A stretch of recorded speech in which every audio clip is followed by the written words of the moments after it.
Uncover the shocking truth behind one of the darkest chapters in human history. The diabolical abuse of women during World War II left an indelible mark on our world and challenged the very fabric of society. But these women were not just mere bystanders, they were heroes. Imagine a world where mothers, wives, and daughters were forced to leave their homes and families to face danger and trauma in the war-torn streets of Europe. They were called upon to step up and fill the shoes of their husbands, fathers, and brothers who were fighting on the front lines. But their bravery and sacrifices have been forgotten for far too long. Join us as we pay homage to these unsung heroes and shed light on the atrocities they faced. Discover the pivotal role these women played in shaping the outcome of the war and the impact their sacrifices still have on our world today. Women, an essential role during World War II. Gender discrimination still exists today in all facets. Women still have a long way to go, despite having demonstrated their worth and ability over time. Women were not permitted to perform outside of their socially acceptable work under any circumstances during a time when the division of gender roles was quite obvious. The government, businesses, and society at large initially opposed women holding positions that belonged to men. They believed that women lacked strength and skill, but the clock was ticking. All those opposed to hiring women had no choice but to swallow their old-fashioned pride because both the country's army and that of the Allies needed weapons, food, and services, all of which were in short supply due to the lack of manpower.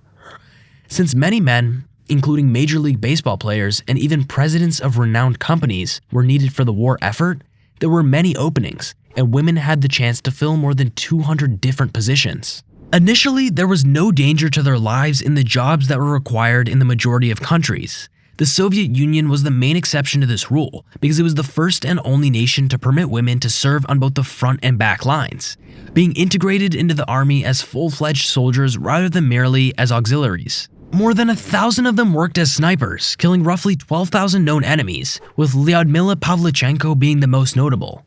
The tank was among the other dangerous positions. The National Security Act that was passed in Australia in 1939 allowed for the hiring of women in the industrial sector, resulting in a 5-year increase in the number of Australian salaried female employees, from 644,000 to 855,000.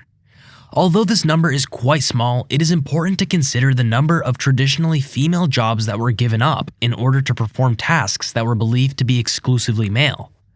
Unfortunately, many were compelled to stop doing these things at the end of the war. In Nazi-occupied Poland, courageous women served in the resistance as messengers, couriers, and medics, and even took part in combat. Germany allowed many roles for women, including early combat and serving as auxiliaries in the Navy, Air Force, and Army, although most served as concentration camp guards. For her bravery, Wanda Goetz received the highest decoration. Although none of these 3 nations permitted women to serve on the front lines, nations like Canada, the United States, and the United Kingdom still had a strong female presence during the war.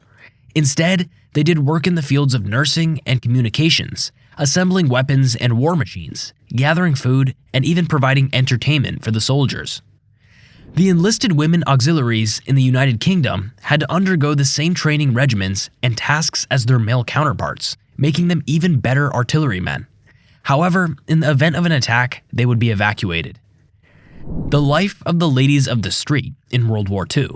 It is inevitable that extreme levels of stress will be produced by having to fight in hostile terrain while constantly in danger of losing one's life. This stress could build up and wreak havoc on the soldiers' minds, impairing their performance on the front line if they do not find an escape valve. As a result, the militia's upper ranks were aware that the women they would find in the cities and towns close to their outposts would be a great temptation for the soldiers who were looking for diversion and fun. Although it seems normal, the real issue comes up when discussing venereal diseases. This was troubling for the Germans in particular because the local women rendered more soldiers invalid during the occupation in France than the French army did in 1940.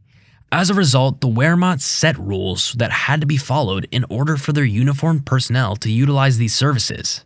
The military set up 2 controlled locations where the soldiers could find women qualified to do that work. Some had been employed as professionals in both Germany and the nations they occupied. Finally, there were prisoners of war. Other women with weak character also chose to perform this service rather than engage in forced labor. Although, as always, there are reports of soldiers who dishonored them, it should be noted that the majority of recruitment was voluntary. A previously requested pass attesting to the soldiers' good health was required for anyone who wished to spend some time with these maidens. They were given protection and disinfectant spray, which they required to spray on the lady before starting the task, under threat of being punished if they did not comply with the rules. They also provided all of their information for the easy and quick identification of the infected. The area commander and medical officer were in charge of the women's and soldiers' health, but despite their best efforts, there were 250,000 cases of venereal diseases between 1939 and 1943 because it was impossible to keep track of every man who disobeyed orders.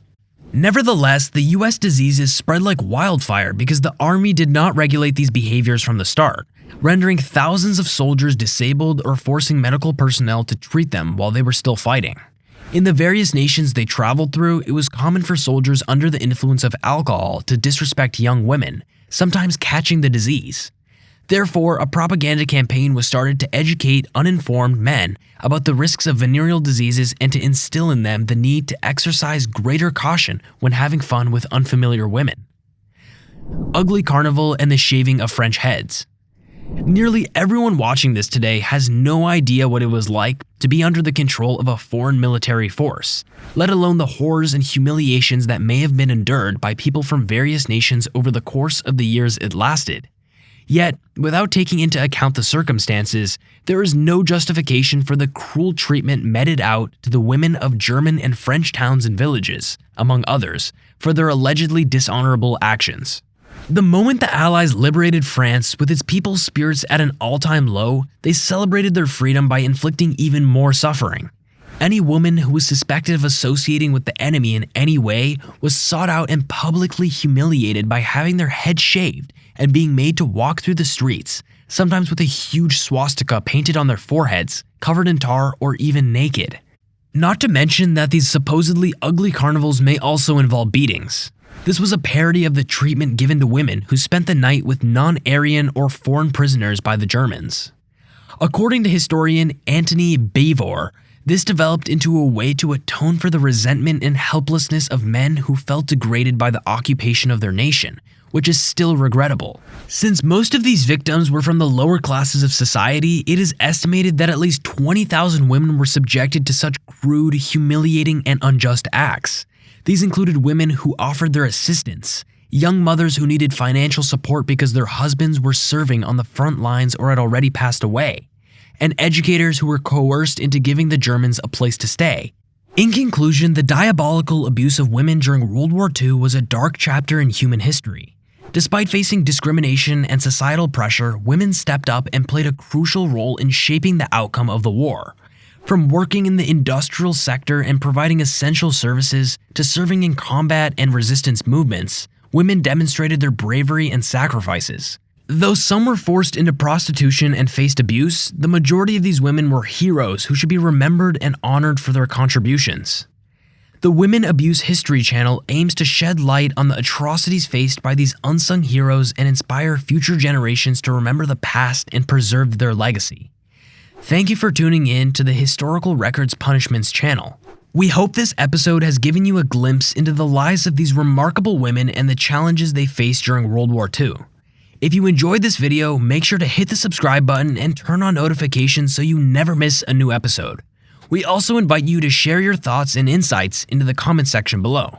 See you in the next video.